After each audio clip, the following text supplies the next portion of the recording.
Good morning, Internet! What is up, guys? How are you all doing? I'm doing great, thanks for asking. And what do we have here? We have a little video where I'm going to be talking to you about one thing and one thing only, and that is the Xbox One and how it's gonna suck. My opinions and ideas and thoughts on why the Xbox One, the new Xbox, the next generation console, will be crap. And right off the bat, I just want to say I know I'm going to get a lot of hate for it. I know I'm going to get a lot of hate in the comment section of this video. But to those retards, all I say is, bring it, bitches. Because you guys know how I deal with hate. You can go on to my previous videos, my popular videos, or if you follow me on Twitter, you know how I deal with those guys. So that's what I'm going to say to them. Bring it, bitches. But anyways, now that we got those retards out of the way, I want to talk to you, good folk, the nice people of YouTube. Those of you who have an open mind, who consider other people's viewpoints and opinions, and aren't very judgmental or quick to judge, and aren't short-sighted or narrow-minded like those faggot fanboys. I want to talk to you, the good folk on YouTube. Now, Xbox One. You may have heard a few, details being talked about in the last few days, and these are my concerns. And my prediction is that the Xbox One will fail miserably, and PS4 will reign supreme, and these are the reasons why. Xbox One, you need to buy an online pass to play games online. Why? That's what I'm thinking. Why? If I've bought the game, why do I need to pay extra money? By the way, this isn't part of the Xbox Live. This is something else. This is an online pass. So, you're going to have to pay for the console. That's one. Obviously. You're going to have to pay for the game. That's two. Obviously. You're going to pay for the online connection, your online internet connection for the Xbox. That's three. And then on top of that, you've got to pay an additional sum of money. I don't know how much it is, but an additional sum of money for an online pass to be able to play the game online and to register it online. That's just fucking stupid. Another thing, Xbox Connect, it never switches off. It's always listening, always watching. They say it's not, but trust me, that's a huge invasion of privacy.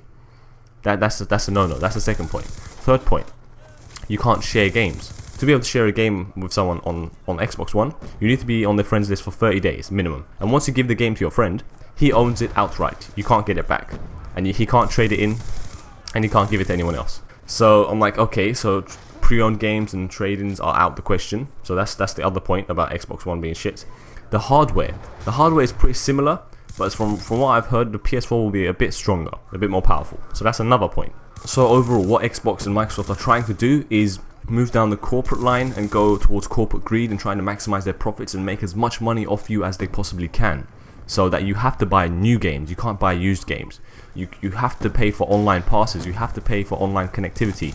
And on top of that, you have to connect to the internet, you have to connect online to the servers every 24 hours to be able to play a single player game. What the fuck? Who thought of this idea? What if you go, you take your Xbox One to a cabin that you own far away out in the woodlands, or you go to a hotel in the middle of nowhere and it has no internet connectivity. You can't even play single player games. Listen to the words I'm saying, people. Single player games. You have to connect online to play single player games, campaigns. What the hell? So basically, you want to jump on FIFA, you want to jump on COD, you want to jump on Battlefield, play the story mode. No, you can't do that unless you have an internet connection.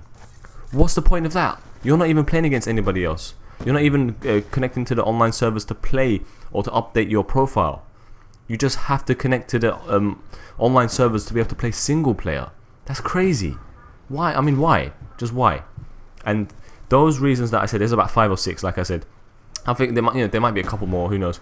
But those 6 are the main things that concern me about Xbox One. And I'm still right now confused why Microsoft chose to go down this route and chose to just shoot themselves in the foot, basically. Because Xbox One, before I found out these things, I was planning on getting it, because I said to myself, all right, this year is the year where I get both consoles. Because I looked at PS3 and I looked at Xbox 360, and I've said to myself, they've both got great features, they've both had advantages and disadvantages. So I don't want to miss out on one thing or the other, and they have both, great exclusive games to them as well. I said, all right, I'm not going to be left out in terms of Xbox and Microsoft next year. So when the next generation consoles come out, I'm going to get both PS4 and Xbox One. But now that I've found out these things, I'm afraid not. I will not get an Xbox One even if you gave me one for free. I will not play it. Because just all the bullshit, like paying for online pass, paying for online connectivity, having to log in every 24 hours to the internet, even if you're playing single player games, the Connect not shutting off ever, it's listening and watching everything you do at all times, because it's voice activated. You know, you can say Xbox on and it will hear that, and then it will switch to Xbox on for you. So basically it is listening all the time, even though they say it's not. Trust me, if it's not listening, how can it hear you say that, you know? That's how I know they're lying, because it has to be switched on to be able to hear you. So all of those bullshit, all the other ones I said as well, you know, not being able to share games, ruining the pre-owned and traded markets, just going down the corporate greed route, I suppose you could say. It's just no, I'm afraid not. And those are the reasons why the Xbox One will fail, and that will be the downfall for it. So that's pretty much my opinion, guys. Let me know what you think in the comment section below. You know, are you going to buy both? Are you still going to buy the Xbox One after knowing all these things? And yeah, that's pretty much it. Thank you all for tuning in. This is Sniper474, and I'm out. I'll see you